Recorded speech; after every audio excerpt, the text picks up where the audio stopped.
hemos estado hablando referente y predicando referente al centro de esta iglesia y el centro de nuestra vida, ¿no? Que tiene que ser Jesucristo. Yo creo que si nos agarramos a estudiar bien a la vida del Señor, no la vamos a terminar. Hay mucho que estudiar de Él. Y en ocasiones, me acuerdo de una ocasión, prediqué en otra iglesia allá en el norte sobre Juan 3:16. Y ese pasaje lo prediqué 4 veces seguidos. Y un hermano en la tercera predicación que se leyó Juan 3:16 me dice, se acerca conmigo y me dice: pastor, ¿por qué predica siempre lo mismo? Digo, ¿por qué? Pues es que está predicando el Juan 3:16. Le digo, es que no has puesto atención. Porque de ese pasaje, Juan 3:16, por lo menos salen 4 mensajes. El amor de Dios, ¿sí? El sacrificio del Señor Jesucristo, de su único Hijo, y otros pasajes más. No vamos a poder terminar realmente de estudiar la vida de nuestro Señor Jesucristo, pero lo que nuestro Señor Jesucristo quiere de cada uno de nosotros como sus seguidores, los que escuchamos la palabra de Él, que muchas veces no entendemos, no lo comprendemos en algunas cosas que el Señor a través de la Biblia nos dice, o a través de un estudio bíblico, o a través, hermanos, también de alguna predicación. Los miércoles estamos estudiando el libro que se titula Al Dios que adoramos, del hermano Gerald Ninehas, y estamos estudiando. Y surgieron varios comentarios en las primeras lecciones, y uno de ellos es que nunca vamos a terminar de conocer a Dios. Luego, sí, nunca lo vamos a terminar. Pero aquí nos da unas pautas muy importantes en ese estudio para que realmente, hermanos, al Dios que decimos nosotros estar adorando, realmente sea el Dios de la Biblia. No el Dios que nosotros nos imaginamos, no aquel Dios que nosotros formamos, sino el Dios de la Biblia, el Dios de la creación, el Dios que nos ha dado la salvación. Es solamente. Entonces hay veces lo escuchamos y no lo entendemos. Pero hay algo. Nuestro Señor Jesucristo quiere realmente que cada uno de nosotros sepamos quién es Él. Sepamos. Pero sobre todo, Él lo que hoy demanda de nosotros es que estemos realmente convencidos de nuestra conversión. De nuestra conversión. Realmente si somos cristianos o no somos cristianos. Porque es como el ser miembros de una iglesia. Como iglesia presbiteriana tenemos una norma. Nos hacemos miembros en plena comunión. Hay un proceso. Si nosotros nacimos en un hogar cristiano, eso no significa que uno sea cristiano. Si nuestros papás estuvieron en la Iglesia Nacional Presbiteriana El Divino Redentor, y nosotros nacimos y aquí empezamos a crecer, no significa que seamos miembros en plena comunión. Hay unos pasos que dar. A la edad de 12 años, este jovencito va a incursionar ¿a qué clase? ¿Se acuerdan? A catecúmenos. Va a incursionar, se le va a enseñar y se le va a recibir. Se le va a recibir. De la misma manera, así pueden pasar a alguien que nunca cursó catecúmenos, no hizo su profesión de fe, pero esa persona dice, yo soy miembro de esta iglesia. Ha asistido, pero no ha dado el paso para hacerse miembro en plena comunión. Por eso cada 4 meses, 6 meses, cuando mucho, nosotros tenemos la clase de catecúmenos.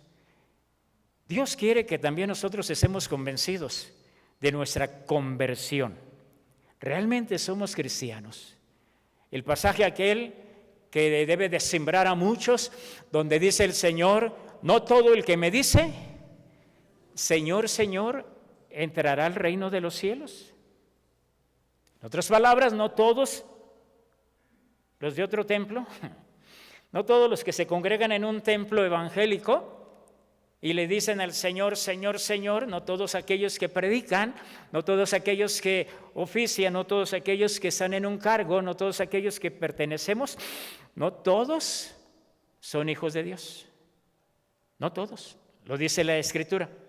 Y es necesario, y aquí en este pasaje el Señor quiere que nosotros realmente estemos convencidos, que realmente digamos, sí soy un cristiano. No un cristiano de denominación, no un cristiano de tradiciones, porque luego hay cristianos de tradiciones que como en el Antiguo Testamento se rasgan las vestiduras por algo que viene en la Escritura pero no es de nuestra creencia y nos rasgamos esas vestiduras. El Señor quiere que realmente cada uno de los que estamos aquí estemos convencidos si hemos sido convertidos al Señor. La palabra conversión ya lo sabemos. La palabra conversión significa volverse, regresar, dar vuelta, un cambio de dirección. Yo creo que la mayoría de nosotros cuando estábamos en la escuela, sobre todo los lunes, marchábamos y luego el que iba adelante o a un lado gritaba, conversión a la derecha. ¿Y qué hacíamos? Bueno, algunos tienen dos derechas y volteaban al otro, pero el que tiene derecha e izquierda, al de escuchar conversión a la derecha, pues y luego empezamos a caminar, ¿no? a donde nos dijeron. Esa es la conversión que quiere el Señor que tengamos. Es cambiar también nuestra manera de pensar o de sentir. Es cambiar nuestras palabras, nuestras conversaciones, que muchas de ellas no edifican, destruyen, detienen la obra del Señor. ¿Por qué? Porque a algunos les papalotea la lengua y es necesaria una tijerita, cortársela. Porque lo único que hace una persona cuando no tiene un cambio, cuando no tiene una manera de pensar diferente o de sentir y habla de una manera creyéndose muy religioso, lo único que hace es afectar el crecimiento de la iglesia. Dios lo que quiere es que tengamos un cambio profundo en nuestra actitud, en nuestras palabras, en nuestras amistades. Acompáñenme a hacer una oración. Padre, habla a través de ese instrumento inútil que está enfrente de tu pueblo. Queremos escucharte, pero también a través de tu Espíritu Santo, redargúyenos para analizar nuestra propia vida y ver si realmente o soy una persona religiosa, creyéndome que soy un cristiano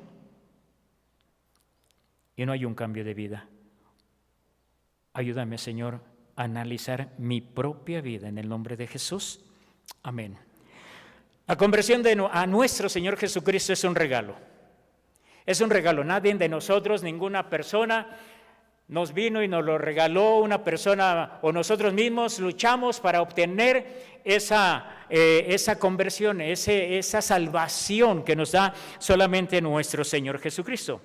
Hoy Jesucristo, como lo dije ahorita en la oración, el Señor lo que quiere es que nos autoanalicemos y contestemos realmente, amada iglesia, ¿quién es Jesús para ti? ¿Quién es Jesús para nosotros? ¿Realmente tengo esa conversión? ¿Realmente Cristo está en mi corazón? Quizá pensemos, ay, pastor, tengo 50, 60 años asistiendo a la iglesia.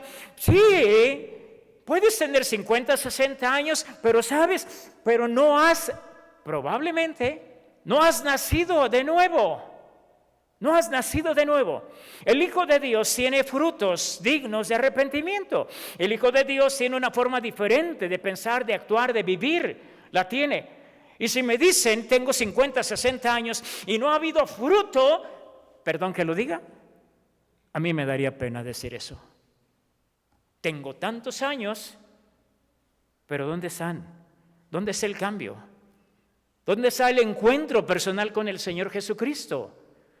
¿Dónde está aquella decisión?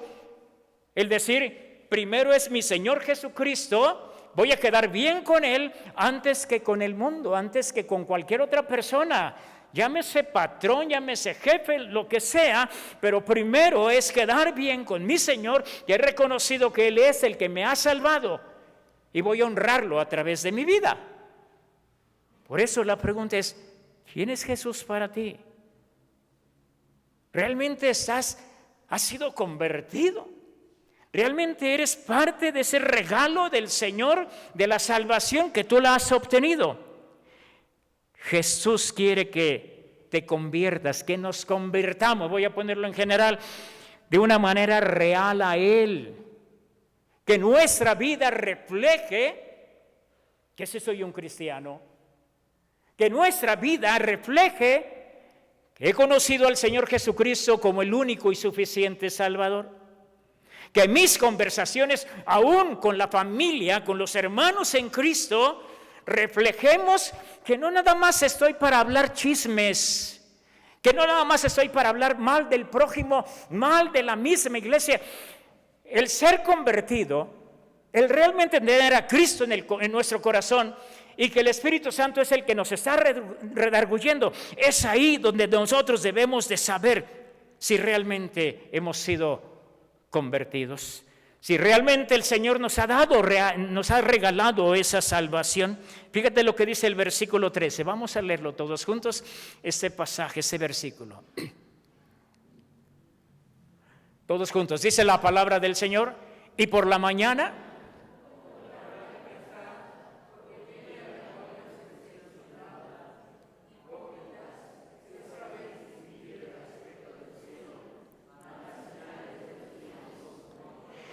Perdón, 13. Lo leemos otra vez. Dice la palabra del Señor.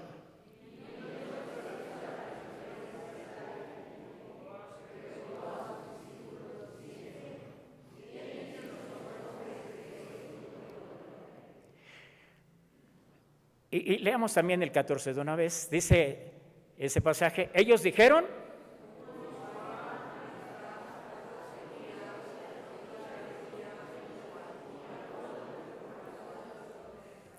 aquí el Señor Jesús le dice a sus discípulos y nos lo dice hoy a nosotros, ¿sí? Dice, hey, hijos míos, ¿quién dicen los que están alrededor que soy yo? ¿Quién dicen? Los discípulos se mezclaban entre el pueblo, se mezclaban entre la gente. Ellos andaban ahí, ellos escuchaban lo que hablaban de su maestro, ellos lo escuchaban.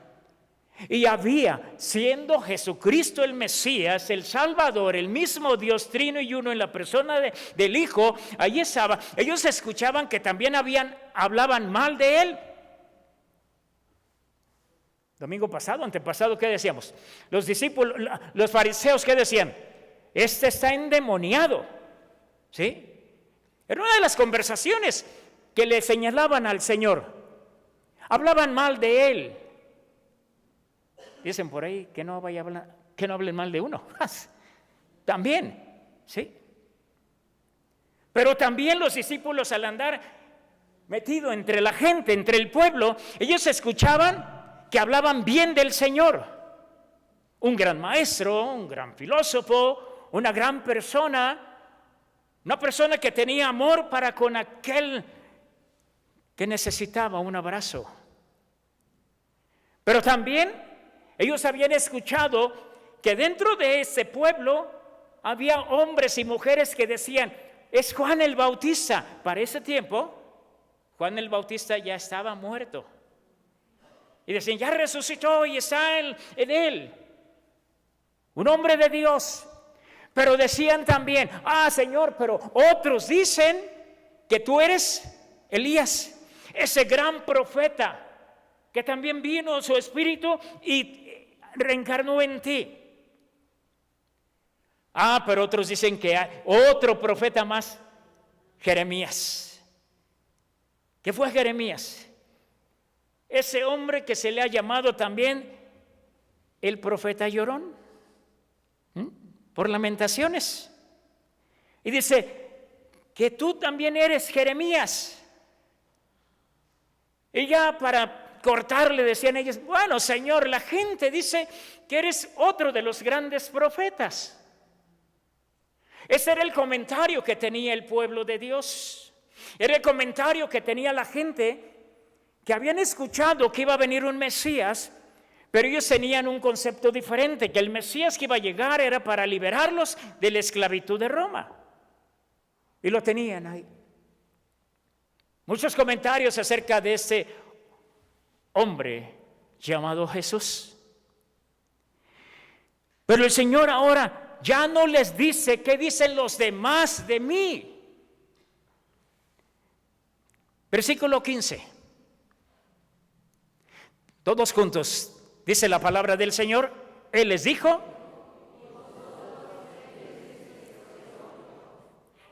Y esa es la pregunta que hoy nos hace el Señor. Dice el Señor, ya no te voy a preguntar qué escuchas de mí, con el inconverso, con el incrédulo,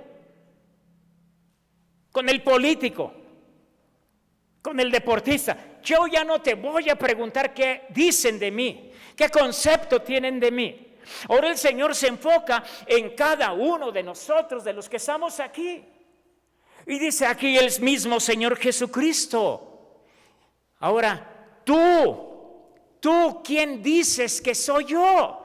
¿Quién soy yo para ti?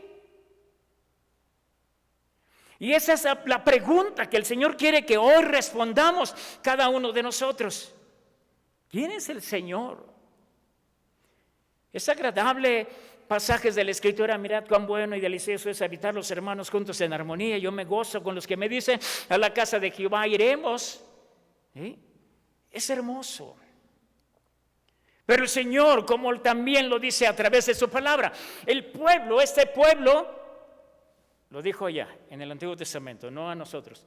Este pueblo me honra de labios hacia afuera.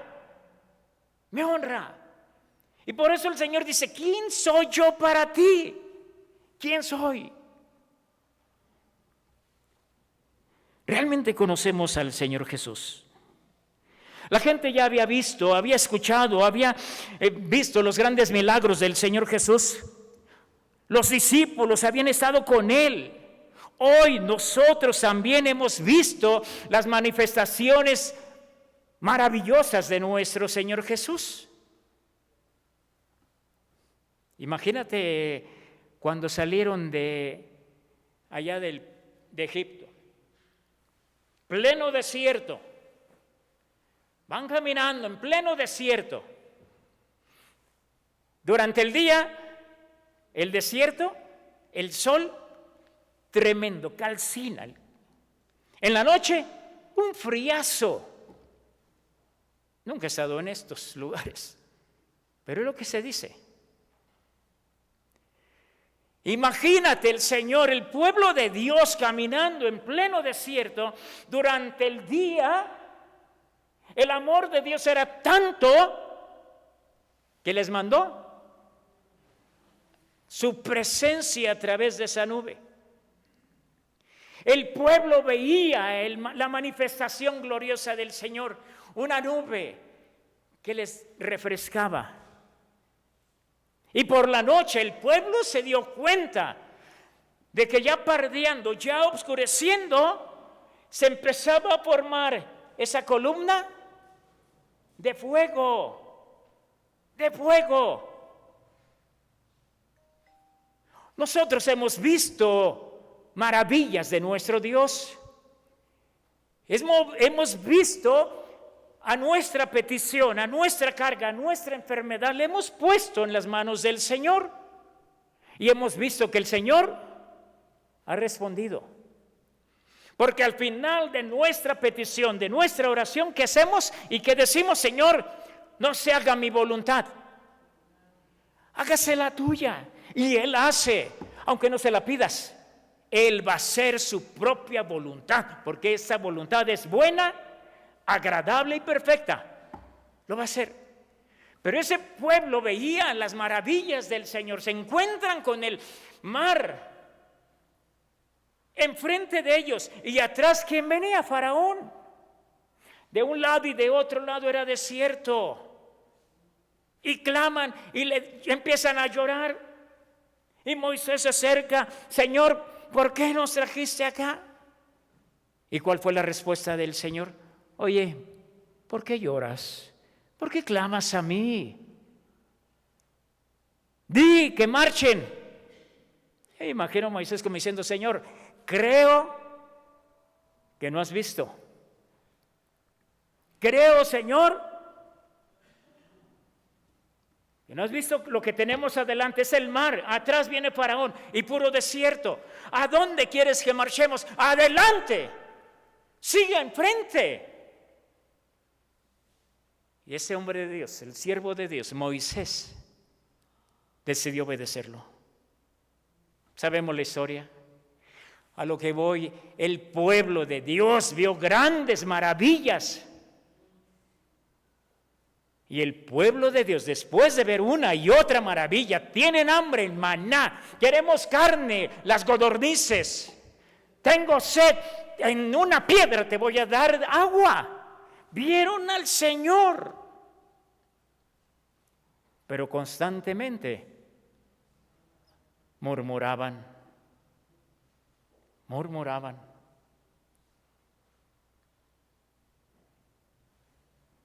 ¿Quién es Jesús para nosotros? Le has pedido al Señor y Él te ha respondido. ¿Y sabes por qué lo ha hecho? Por amor a Él mismo. Porque lo que promete, Él te lo va a cumplir. Y lo hace el Señor. El Señor hace salir el sol, hace llover, lo hace. Él sustenta la creación. Conoce realmente el Señor Jesús. Versículo 16. Lo leemos juntos, dice la palabra de nuestro Dios. Respondiendo Simón Pedro, ¿qué dijo?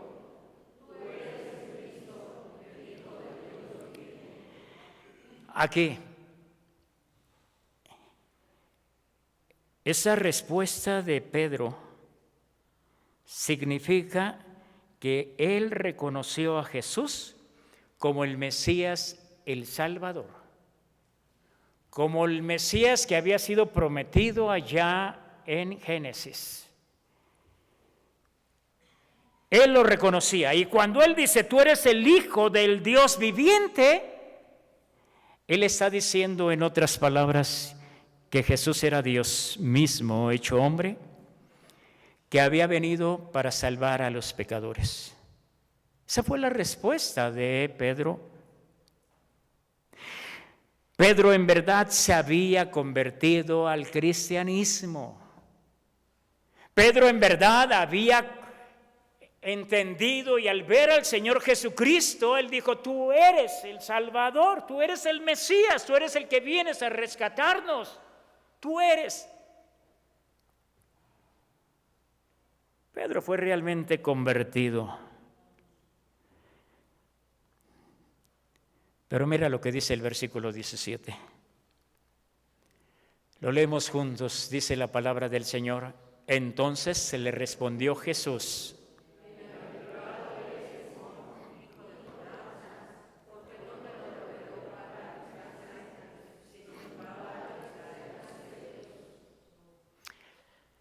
la conversión es un regalo. Es aquí donde cada uno de nosotros debemos de analizar nuestra propia vida. Si realmente somos convertidos, si realmente tenemos a Cristo en nuestro corazón, sellados con el Espíritu Santo, es porque el Señor, como dice aquí el Señor Jesús a Pedro, no te lo reveló ni un hombre, ni carne ni sangre, no te lo reveló. Por la misericordia y por el amor del Dios Padre Todopoderoso, por la misericordia del Señor, Él te lo está revelando a ti. El ser cristianos es una revelación de Dios que llega a nuestro corazón, que llega también a nuestro intelecto para decir: Cristo, tú eres el único. Es una revelación de Dios. Y eso nos debe de hacer pensar en nosotros mismos: ¿realmente soy cristiano? Y si no, si nada más asistimos para calentar la banca, para tranquilizar nuestra conciencia, y que no ha habido realmente una conversión, un cambio de pensamiento, un cambio de actitud, ¿sabes? Es porque Dios no te ha tocado. Es porque Dios no te lo ha revelado. Y si no te lo ha revelado, es porque a Él no le ha placido el que tú seas un hijo de Dios. Este pasaje nos dice: no, nadie te reveló, ni carne ni sangre. Fue mi Padre que te ha revelado que yo, dice, yo soy el Mesías, yo soy el Hijo de Dios, yo soy el Dios también dentro de la Trinidad. Es Dios. 50, 60, 70 años como miembro, como asistente a una iglesia, y no hay frutos. Hermanos, bueno, pariente, es analizar nuestra vida, es analizarla. Pero hay algo: la conversión de Jesús, la base es su muerte en la cruz del Calvario. Versículo 22. Lo leemos juntos. Dice la palabra del Señor: entonces Pedro,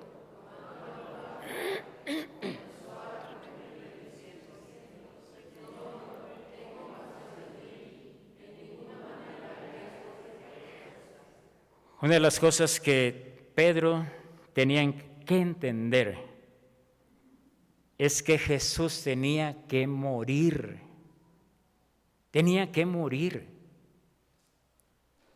Primero, algo importante y hermoso es que el Señor Dios le revela a Pedro: al que tienes ahí enfrente de ti es mi Hijo, es el Salvador, soy yo en esa persona. Algo maravilloso. Pero esto nos habla también de Pedro, como a nosotros nos habla, que estamos en esa lucha, hemos expresado: tú eres el Cristo. Pero de repente nos encontramos con algunas dudas. Nos encontramos que nos dejamos mover por el enemigo, manipular por él.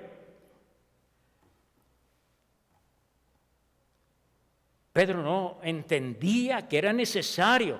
Y los demás versículos nos habla que el Señor predicaba, les hablaba, les decía a ellos: es necesario que el Hijo del Hombre muera. A través de los ancianos, gobernantes, dice: a través de ellos es necesario que yo muera. Pedro no lo entendía. Pero ¿por qué tenía que ser necesario que muriera nuestro Salvador? Sabemos aquel pasaje de Romanos 6:23 que dice: la paga del pecado es la muerte. No podemos pagarle a Dios por nuestras deudas que tenemos. Cada pecado que nosotros cometemos es una deuda que estamos contrayendo con Él. Y de todos los pecados, amada iglesia, nosotros no podemos pagarle al Señor. Era necesario que el único justo, santo, limpio y puro entregara su vida. La paga del pecado es la muerte en el infierno. Dios no acepta ninguna paga de nosotros. No acepta el que nos esforcemos, sin malinterpretar. Él no acepta que nos esforcemos por hacer buenas obras para obtener un pedazo nosotros de cielo, para tocar el corazón de Dios y decirle: Señor, estoy haciendo buenas obras. No, no es así. Y Santiago lo dice: muéstrame tu fe con tus buenas obras. No es al revés. No es mostrar unas buenas obras para decir: este hombre es un hombre de Dios. No. Nuestra fe nos va a impulsar a que hagamos buenas obras. Dios no acepta ningún pago de nosotros porque no podemos pagar.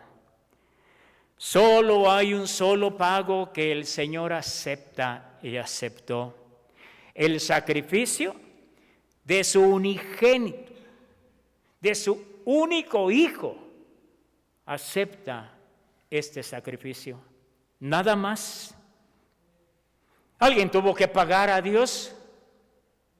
Por ti, por tu salvación, por mi salvación. Jesús pagó con su vida para darnos vida en abundancia aquí y vida eterna para estar con Él. Él lo pagó. Dios ya no te va a castigar por tus pecados en el infierno. ¿Hay consecuencias? Sí, hay consecuencias de nuestros pecados. Mucha gente se ha entregado al Señor ya después de muchos años de tomar, de fumar, de drogarse. Y Dios les ha cambiado. Pero ¿sabes? Como dicen por ahí, están pagando la factura. Los pulmones están dañados. Y no porque ya eres cristiano, ya no, te cambio pulmones y todo te lo voy a cambiar. No, hay consecuencias de nuestro pecado, los hay. Pero es preferible pagarlos aquí que en el infierno. Nosotros, al reconocer el sacrificio de nuestro Señor Jesucristo, Él nos está diciendo: ya no te voy a castigar en el infierno. Tu deuda ya fue totalmente liquidada por el Redentor. La conversión al Señor Jesucristo es el único camino que nos lleva a tener una vida con la esperanza de que al cerrar nuestros ojos aquí, vamos a ver cara a cara el rostro de nuestro Redentor. Pero tiene que haber frutos. Tenemos que manifestar que realmente el Señor nos ha cambiado. Rápidamente el versículo 24. Leemos juntos. Dice la Escritura: entonces Jesús le dijo a sus discípulos: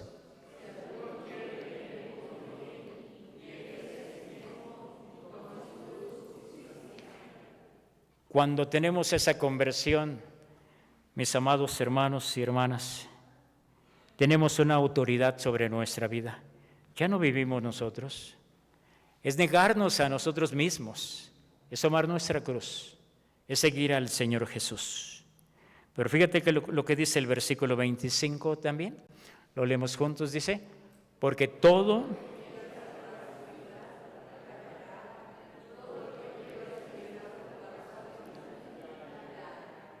Debemos entender aquí, mis hermanos, que al convertirnos al Señor, al tener a Cristo como nuestro único y suficiente Salvador, Él hace con nuestra vida lo que quiere. Él toma control de nuestra vida, de nuestro trabajo, de nuestra familia, de nuestras finanzas, de nuestra sexualidad, de todo, de todo. Él se hace cargo. tenemos una manera diferente de pensar. Debemos de tener una manera diferente de pensar. Una manera también diferente de hablar. Una manera de cortar los chismes. Y si sabes que es un chisme, no esperes a que te lo digan total y completamente con santo y seña, porque luego es lo que queremos. Dime, no, córtale la lengua. Bueno, no, literalmente no. No, deténlo. ¿Sabes qué? ¿Me vas a hablar? Háblalo delante de ella o de él. Él quiere que tengamos un cambio completamente, una manera diferente de vivir. Pero hay una cosa, tus amigos, tu propia familia, no van a estar de acuerdo con lo que estás aprendiendo y viviendo del Señor. Porque nosotros ya tenemos una manera diferente de pensar a la que el mundo piensa. Versículo 26. Lo leemos, dice, porque